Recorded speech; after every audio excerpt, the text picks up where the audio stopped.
Hey everyone, welcome back to Skyarch Designs. I'm architect Akash Deeprana, and you're watching a space where architecture meets creativity and culture. Today, we're diving into the rich and diverse world of Indian architecture, from the ancient temples of the south to the grand Mughal monuments of the north and the evolving trends in contemporary Indian design. We'll explore how history, religion, climate, and local materials shaped our architectural identity, and why it still inspires designers around the world today. So stay tuned, hit that like button, and let's begin our journey through the timeless beauty of Indian architecture. Today, we're embarking on, well, an absolutely incredible journey. We're plunging right into the heart of Indian architecture. It's quite a topic. It really is. And this isn't just, a collection of buildings. It's a living story spanning thousands of years, reflecting diverse cultures, religions, influences.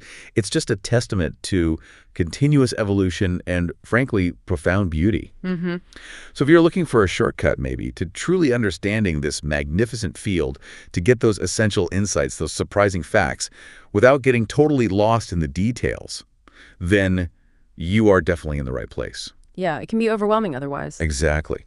Our mission, as always, is to extract the most important nuggets of knowledge for the sources you've shared with us. Looking forward to it. Okay, so let's unpack this right from the start. When we talk about Indian architecture, what makes it uniquely Indian? What are those foundational characteristics that define its soul, really? Distinguish it from other great traditions? That's the crucial question, isn't it? And what's truly fascinating here, I think, is how deeply rooted so many of these structures are in spiritual and religious beliefs. Right. Hinduism, Buddhism, Jainism, Islam. These aren't just buildings that house worship. They're often designed as spiritual journeys themselves. Oh, interesting. How so? Well, take a temple, for example. The way you move through it, from the outer entrance right to the innermost sanctum, it often mirrors a kind of spiritual ascent. It prepares the devotee, through a sequence of spaces, symbolic elements, for the divine presence within. It's immersive, almost like a choreographed spiritual experience. Oh, it sounds like the spiritual dimension was absolutely paramount then. Precisely, yeah. And hand in hand with that religious significance is the profound use of symbolism. Architectural elements very often carry these deep layered meanings.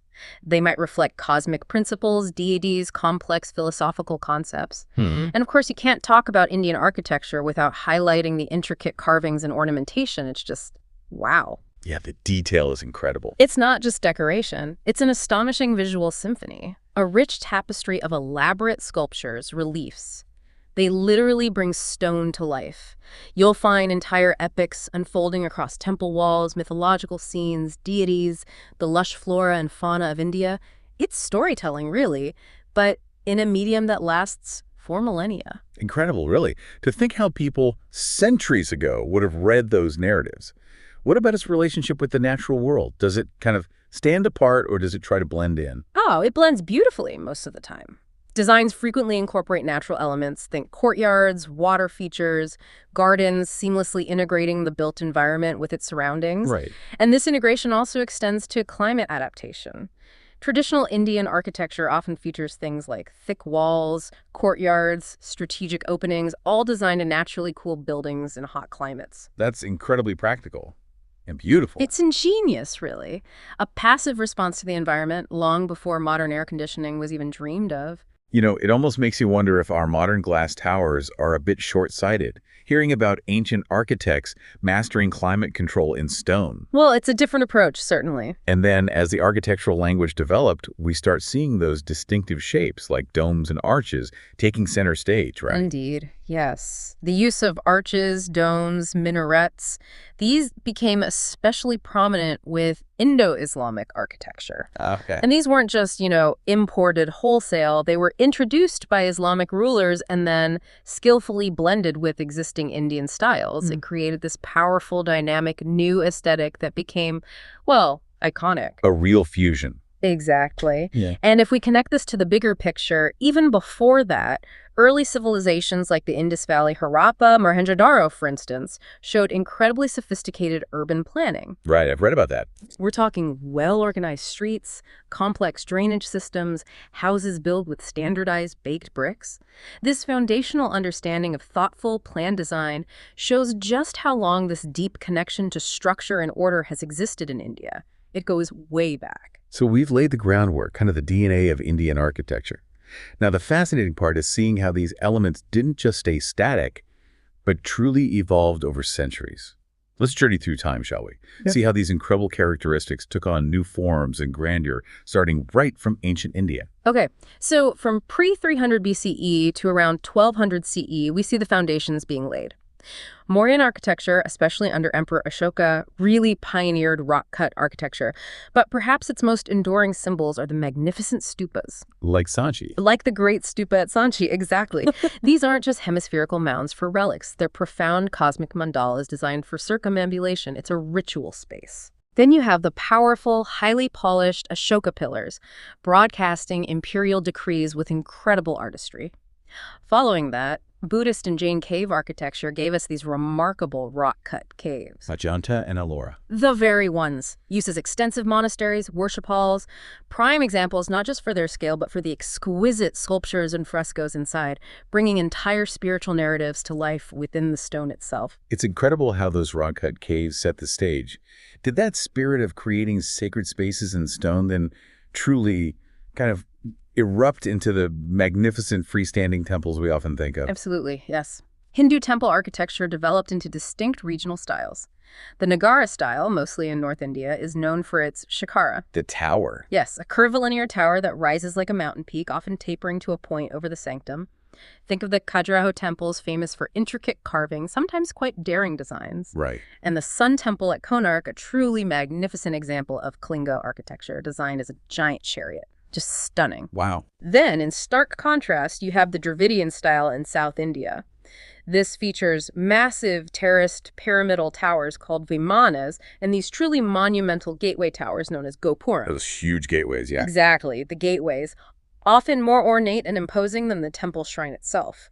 The Grand Brihadiswar Temple is a powerful example of this Dravidian grandeur. So different from the north. Very distinct. And then in the Deccan or central India, you get the Vizara style. This emerged as a fascinating hybrid, beautifully blending elements from both Nagara and Dravidian traditions. It really shows that constant fusion happening. And speaking of fusion, as we move into the medieval period, say 1200 to 1800 CE, we really see that concept of blending styles come alive spectacularly. This is where Indo-Islamic architecture makes its profound mark, isn't it? Indeed. It's a pivotal period of architectural synthesis. This style is defined by key features like soaring domes, elegant arches, towering minarets, alongside intricate geometric patterns and calligraphy. Beautiful calligraphy. Yeah, all harmoniously blended with existing Indian traditions and ornamentation.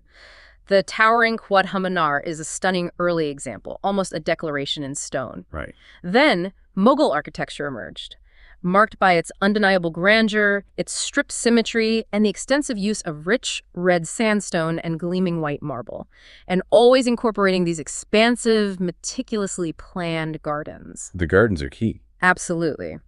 The Taj Mahal, of course, stands as the absolute epitome of Mughal architecture, a white marble mausoleum that's essentially, well, a poem in stone. Hard to argue with that. But you also have iconic structures like the formidable Red Fort, Humayun's tomb, which was a significant precursor to the Taj Mahal, really laying the groundwork in the visionary city of Fatehpur Sikri. It sounds like an empire expressing its power and artistry through sheer scale and beauty. What about other regional styles flourishing during the same time? It wasn't all Mughal, presumably. Oh, not at all. Many other vibrant styles flourished. Rajput architecture across Rajasthan is characterized by its magnificent forts, sprawling palaces, and havelis. The havelis, yes. Those intricate houses. Exactly. Ornate, multi-story private mansions, often built around central courtyards. They beautifully combine traditional Hindu elements with Mughal influences, creating a unique regional identity.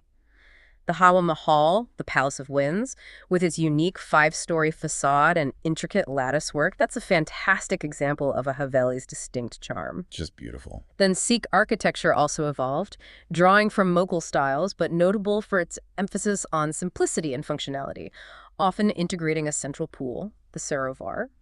The Golden Temple, a central Sikh gurdwara with its distinctive golden dome, is a prime illustration of the serene yet impactful style. A very different feel. Very. And then as we move into the 18th to 20th centuries, we see, well, the profound influence of colonialism reshaping the architectural landscape again. Right, the British influence. That era introduced Indo-Saracenic revival architecture. This was a distinct style developed by British architects who consciously blended Indian, Islamic, and European elements. Like the Victoria Memorial. Exactly. Or the Chhatrapati Shivaji Terminus in Mumbai, a breathtaking example of Gothic revival fused with Indian detailing. And the Gateway of India, another iconic example. This period also saw the direct introduction of purely European architectural forms, like Gothic and neoclassical styles. It led to a truly eclectic mix across Indian cities. So after absorbing all these layers, incredible history, influences, what happens post-independence? What does modern Indian architecture look like? How does it reconcile such a rich past with a forward-looking vision? Well, following independence, Indian architects embarked on a very deliberate quest, really, to forge a unique architectural identity. They began combining modern building techniques with traditional themes and, crucially, designs that were intrinsically climate responsive. Coming back to that idea. Yes, a return to those ancient principles we discussed earlier. Today, contemporary architecture often deeply incorporates sustainable practices, beautifully blending traditional aesthetics with modern functionality. It shows a conscious, very practical effort to look to both past wisdom and future environmental needs. That brings us right up to the present, more or less. So what does all this rich history and constant evolution mean for today? Who are the visionaries shaping Indian architecture now, taking this incredible legacy into the future? That's a crucial question, because while many historical marvels were built by, anonymous artisans, we have some truly notable architects from recent times who consciously carved a path. Charles Crea, for instance. A huge name. Often considered the father of modern Indian architecture, he was renowned for his profound emphasis on traditional methods and designs that catered directly to local needs and climate, creating what he called architecture for a hot country. And he certainly laid a lot of groundwork for what came next, didn't he? Absolutely. Then we also have B.V. Doshi, a Pritzker Prize laureate sadly passed recently. He made immense contributions to modern Indian architecture, consistently focusing on sustainable and humane designs that prioritized social impact. His low-cost housing projects. Exactly. Groundbreaking work there, and also on educational institutions. Then there's Laurie Baker, affectionately known as the Gandhi of architecture. Love that title. Me too. Known for his pioneering sustainable and cost-effective building practices, often using local materials, empowering communities. His structures have this unique, earthy aesthetic, instantly recognizable. Those names are just synonymous with conscious, thoughtful, deeply ethical design, it seems. They really are. Beyond them, you have other pivotal figures, of course. Huffy's Contractor, known perhaps more for designing towering skyscrapers, contemporary commercial, residential buildings, really pushing the boundaries of urban scale. A different direction. A different focus, yes. Yeah. Then Brenda Samaya, an inspiring architect with a wide range of projects, including institutional campuses, but also doing crucial conservation work, really bridging the past and present. Important work. Very.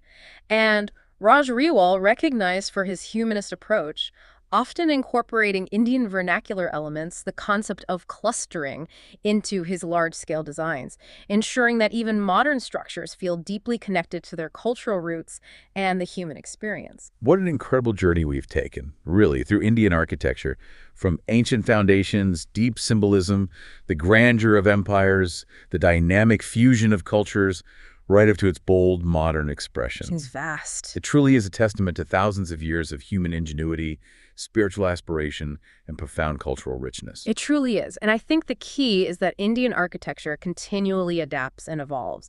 It draws immense strength and inspiration from its deep roots while always embracing new ideas, new technologies, and, pressing societal needs. It's a living, breathing field, a constant dialogue between the past and the future. That's a perfect way to put it, a living dialogue. So maybe one final thought for our listeners to ponder. Okay.